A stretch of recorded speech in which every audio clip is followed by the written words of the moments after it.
This young man's fate was nothing short of tragic, paralyzed in bed, unable to speak, with only 3 fingers able to move. Even eating was an incredibly difficult task. For most people, a life like this would be considered hopeless, but little did anyone know, this very young man would go on to become one of the greatest physicists in human history, the king of the universe, Stephen Hawking. Hawking was once a young, energetic man, full of life and ambition. He raced his classmates through the campus, showed off his skills at parties, and met the woman who would become his first wife. But all of that came to a sudden halt, after an accident left him in a devastating condition. It happened during a university class. The professor gave the class 10 challenging problems, asking them to solve them in 3 days. To the professor, these problems were some of the toughest ones imaginable, and sure enough, when the 3 days passed, none of the students had solved a single one. Yet, Hawking told the professor he had solved 9 out of the 10. The professor was shocked when he checked. Hawking had answered them all correctly. What the professor didn't know was that in his usual playful spirit, Hawking had forgotten about the problems until an hour before the deadline. He had rushed to solve them just in time, despite such a natural talent.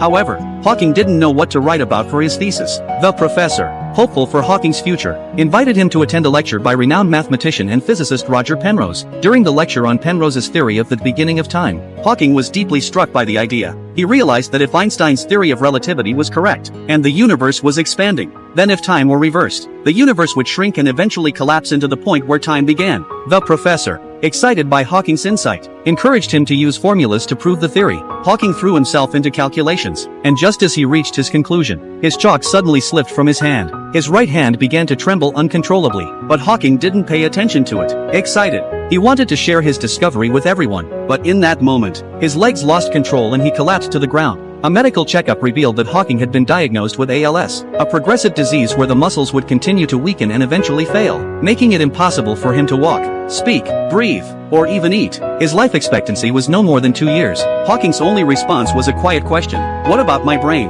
Back home, he locked himself away. Fear and despair overwhelmed him. As an atheist, he felt as though God was mocking him. He shut out everyone, even his beloved Jane. But Jane's unwavering support gave him the strength to keep going. With newfound hope, he excitedly told his professor, "Time is the subject of my thesis." Soon after, he and Jane married and had children. But his condition continued to deteriorate. He could only walk with the aid of crutches, despite his worsening health. His thesis defense on time was a huge success. The professors praised him unanimously, and from that moment on, he officially became Dr. Stephen Hawking. One evening, his friends came over to celebrate, but Hawking could no longer even lift a spoon. Quietly, he tried to leave the gathering and crawl back to his room. He failed several times, but then, looking up, he saw his child watching him. At that moment, his inner strength was restored.